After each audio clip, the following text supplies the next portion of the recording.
বুঝাইতেছি তো, কিন্তু সে তো বুঝতেছে না। সে কি বাচ্চা যে আমি তাকে জোর করে বুঝাবো? আর তুমি কি তাহলে চিনো না? তুমি শুধু করতেছো কেন? তোমার কি আমার কোনো মতলব আছে নাকি? রাখো, পরে ফোন করতেছি। কার সঙ্গে তো চিন্তা করে কথা বলছিস কে? কপাল খারাপ হলে যা হয় আর কি। আসিফের বাপ ফোন করছিল, বলছে তুমি যদি বিয়ে করো আমি যেন বাড়ি না যাই, তোমার এখানেই থেকে যাই।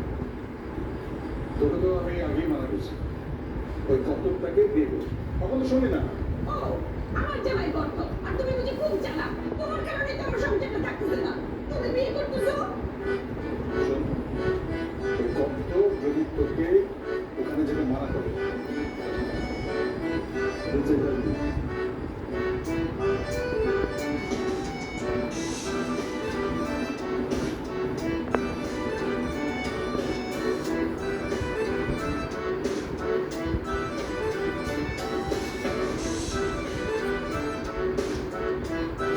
গরমে অস্থির হয়ে গেছে।